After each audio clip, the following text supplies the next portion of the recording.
Hi, readers, it's Lori. Welcome back to my channel, Books, Ink, and Paper, and welcome to a pile of possibilities for the Mardi Gras Readathon.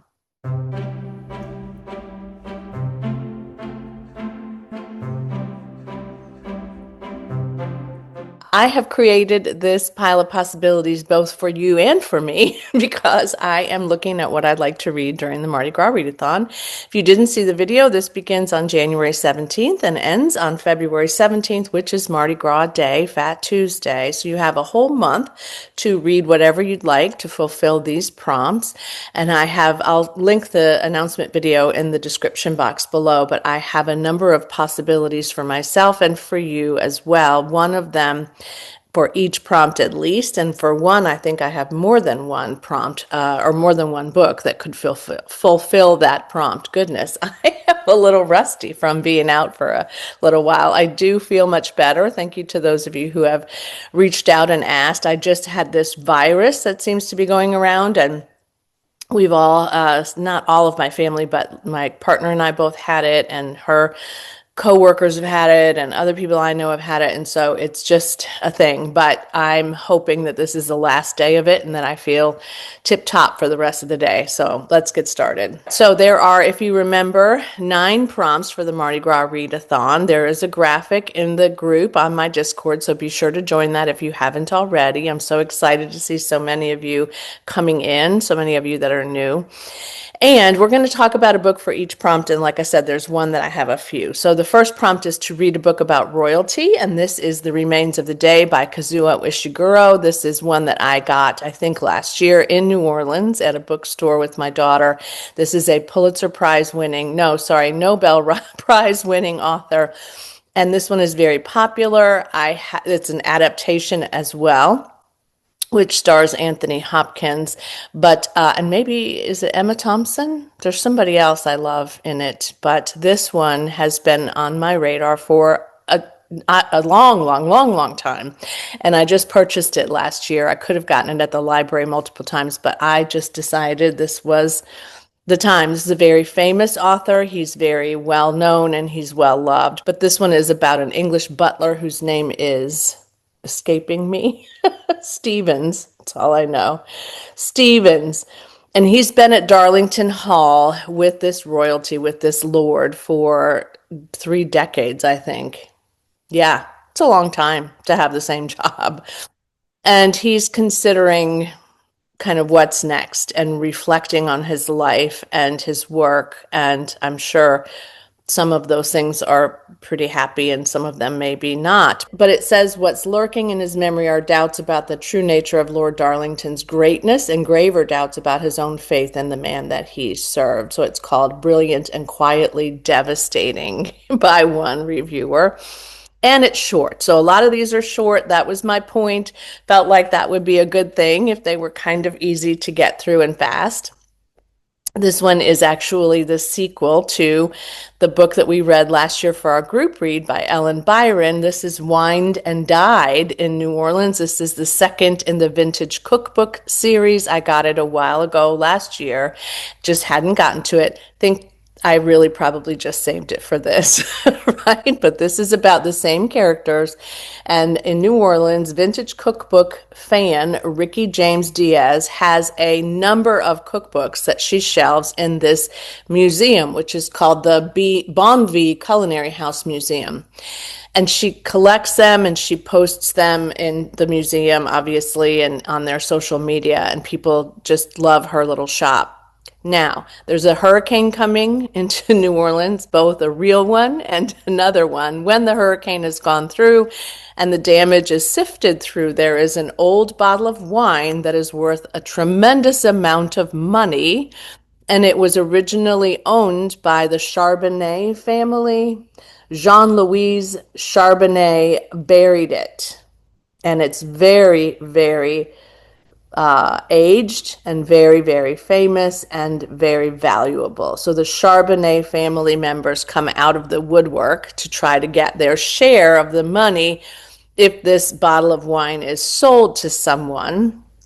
I'm sure the museum could use it. The Charbonnets are upset, and then someone is found murdered. Yes, and that dead body shows up in the Bonvi's cheery fall decoration. So this one is set in the fall, and the police begin to look at the sort of the owner of the Charbonnet's case against, this woman having this bottle of wine, the woman who's fighting the most to get that, and that's who they suspect may have done it.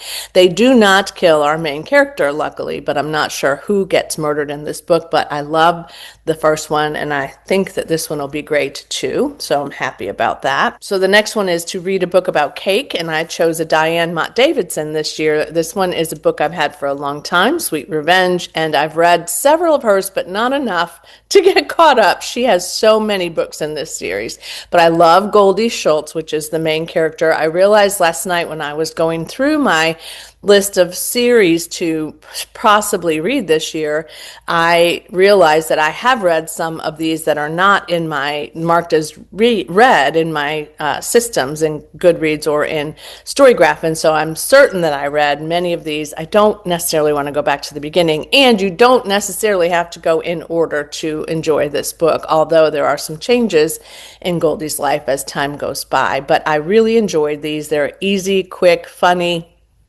cozy reads. So this one is about the caterer, Goldie Schultz, and she's doing a breakfast feast for the Aspen Meadow Library. So I thought this would be a good one for us because we're all book lovers.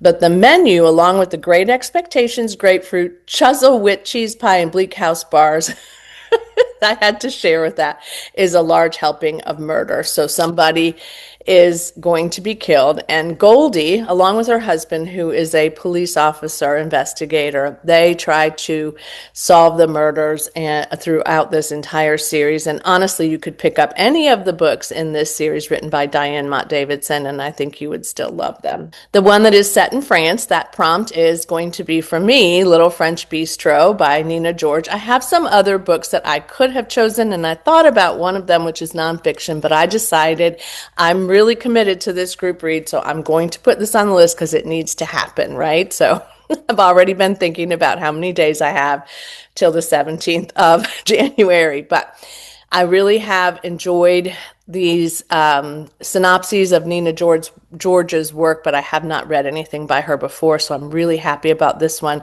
This is about a woman who's been in a marriage that's really not survived, and she's struggling in Paris, and she decides to move to the banks of the Seine River, and she's going to discover some people there that she's never met and that she begins to see in this little French bistro, and her life is changed by this experience, both with them and with this little French bistro. So I can't wait to get to this, and I'm excited to see if she finds what she's wanted all along in her life, because she did not have it with her ex-husband.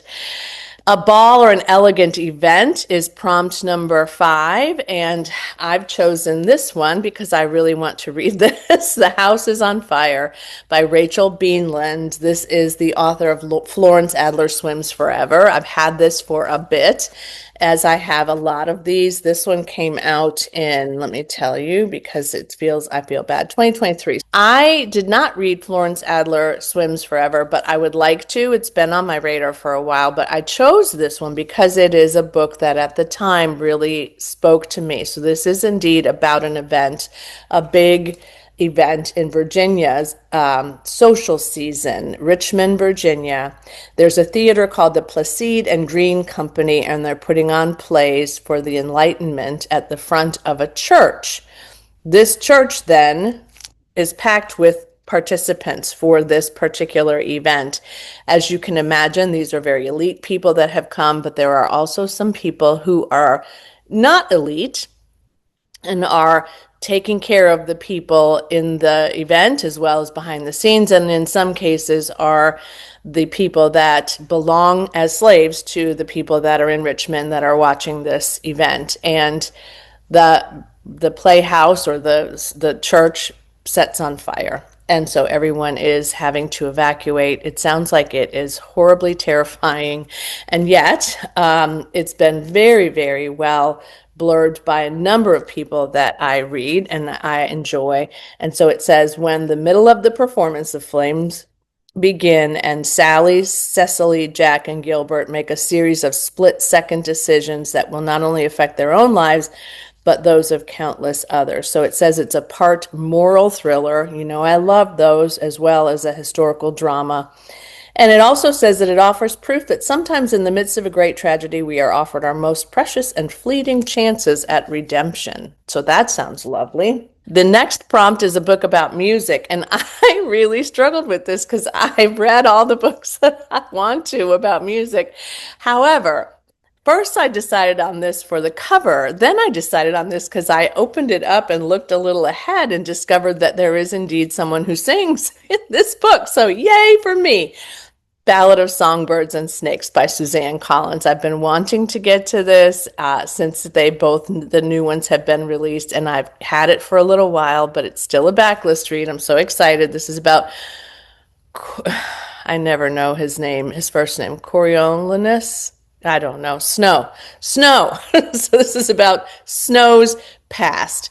There's another one that's about another character that I also want to read. And I want to read that one slightly more, but I ended up with this one in physical copy first, and then I ended up with both of them on audio. This one's a bit bigger for sure, but I really devoured the other Suzanne Collins novels in the trilogy of The Hunger Games, so I will hope that this is true for this book as well. Ambition will fuel him. Snow, we know this is true, will drive him, but power has a price. So what happens in the Hunger Games, I'm not going to share with you. So therefore, I'm not going to share with you this particular plot, except to say that it is going to reconnect Snow to a character that we loved in the Hunger Games, but it's also going to tell you a bit of his backstory. So he will do anything it takes to survive. No kidding. He is quite a guy, let me just say. All right, the next one is to read a book about food, and I chose Scones and Bones by Laura Childs. This is one of the tea shop mystery novels, and I have read several of these, but I'm not reading these in order either. And honest to goodness, I've read them for so long. I don't think I read this one, though. I can't remember which ones I've read. But for some reason, this one really stood out to me. And I don't think I've read this one because that's pretty far down into the book. She also writes a scrapbooking mystery series. I don't like it as much as I like this one, so I kind of gave that up, even though I love scrapbooking. But this one is about the main character, which is Theodosia Browning, and she has an indigo tea shop. She's had it for a while now in Charleston. Charleston is a fairly large city, not huge, but very historic. A lot of people die in this series, probably more than really die in Charleston, but she constantly comes across something that has happened that is a murder that is somehow related to her tea shop. So in this particular book, there are pirates and plunder shows by a master tea blender. That's what they're hosting at the tea shop. And then there's also another event, which is Charleston's Food and Wine Festival, and she's hosting a tea and cheese tasting. But somebody is murdered, as always, and then Theodosia and some of her friends will try to solve the murder of this particular person, and I love these. Now, for this particular prompt, particular must be my word of the day today, huh? This is to read a book about a crew or a group of friends, and I'm torn. I really want to read all three of these in the month of January, February for this readathon. The likelihood is very low, but I'm going to share one super small one and a couple of larger ones that may be propulsive. We shall see. So this is The Westing Game by Ellen Raskin. I think I read this a long time ago and was intending to reread this and haven't. I would love to. Also short, also a mystery, also about a group of young people who have come and to find out that the will of Samuel Westing will be read, and no one knows, but he's chosen a virtual stranger to receive his wealth. And that does not go over well with his family. But it also says, Sam Westing may be dead, but that won't stop him from playing one last game. Won the Newbery Medal. It might be a middle grade. This is a Puffin Modern Classic. It's been out forever. And yes, it's an American Library Association read. I just don't remember if I read it or not. And there's a little note in the front so you can kind of keep track of all the people. So that makes me happy. This was originally published in 1978 in paperback anyway, but I think it was published before that, wasn't it? Oh, you tell me. I didn't look it up, so I apologize. I did not have time today with everything going on, but 1978 is the longest ago one, and that might have been in the US too. But I would think that this would be a quick read, so if that's what you're looking for, there it is. This one I mentioned in Most Anticipated last year, and one of my hauls. This is The Wasp Trap by Mark Edwards. I have really wanted to get to this one and haven't had a chance. This is about a man also in an organization. Six friends reunite to celebrate the life of their deceased employer. My guess is that he wasn't the nicest guy. So they come together to discover that this is also a twisted game. I guess that's where my focus is at the moment to some degree. So each one of them has a secret, and if they don't reveal that secret at the table where they've all come together, then they will be murdered by someone that works for their deceased employer. I can't wait to get to this one at some point this year. I feel like it will be done. Whether it will be done on Mardi Gras Readathon days, I don't know. And then the last one of this category I've had for a while too, and that's Rush, which is a novel by Lisa Patton. So this is about a group of friends who are rushing for their sorority. And this one is set in Mississippi, though not on the Gulf Coast specifically, because I think these people all are from Ole Miss, which is where my partner went to college as well. So this is about Lilith Whitmore, who is a president of the Alpha Delta Beta sorority. And she suggests that her and somebody else's daughter come into room together, and their mother is determined on their behalf to get them into rush into a sorority and to get to the sort of the top. And so I have a friend named Sarah. I have lots of friends named Sarah, but this is Sarah Stanley. She does not have a YouTube channel, but she reads a lot. And she was the one who said, you need to get this. I got this at a used bookstore a long time ago. This one's been on my backlist for a bit, and it came out in 2018. I've just not gotten to it, nor do I think my partner has read it. She did not rush. Neither of us were interested in that. But yeah, so this one is pretty popular by a number of authors that I have read. And I would love to get to this at some point this year as well. I even have a bookmark for this particular book. I may have bought it new at that bookstore. I think I did. So there's also a housekeeper and a second mother to the Alpha Delt girls. And an opportunity for promotion arises for her, but then something goes awry there too. So this is about a number of probably women who are not getting along and fighting a lot. Not the happiest book maybe, but I'm all in. And then the last one is to read a book set in New Orleans, and I have found one that I've had for a bit as well, Seamstress of New Orleans, which is a novel by Diane C. McPhail. It's interesting because I know someone named McPhail. I know of him. I don't know him well as a friend or anything. He has a number of restaurant properties and things where I lived before, also in New Orleans. So this might be a person who is related to Miss McPhail or Mrs. McPhail. But this one is about a first all-female Mardi Gras crew in New Orleans. That's the backdrop. So you can see, you could read this for another prompt, which I had said earlier. Several of these will go for several prompts.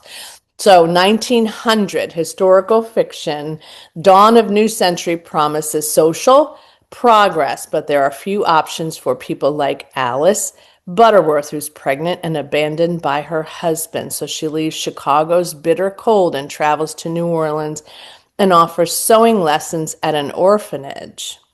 There's a widow named Constance Halstead, throws herself into charity work since her husband's death, and she sees Alice's skills, and she longs for a gown that she believes Alice can make for her, and to make this event at the Mardi Gras ball incredible. This is going to change the lives of both of them if this works. But overshadowing all this is the Black Hand. You've probably heard of this, the vicious New Orleans gang to whom Constance's husband was deep in debt. He's dead, but that doesn't satisfy them. So as Mardi Gras draws near, Alice and Constance are threatened by the Black Hand in some way. It's always sounded like a good one. I got this one from my daughter's book club meeting one night. I happened to accompany her there because I was in the city for work and spent the night. One of them would always give a book that they were giving away if they wanted. And I said, yeah, no, I think I'll take that. So this is a used copy. I've had it for a while,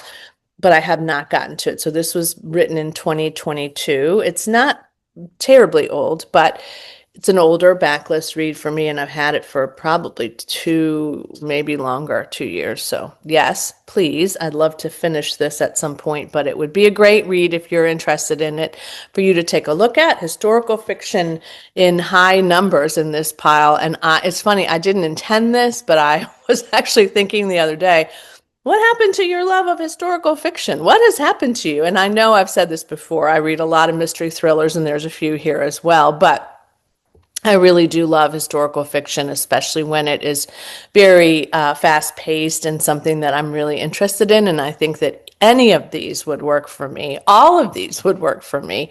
The question is, can I get to them in a month? Which the likely answer, unless I win the lottery, is no. Probably not.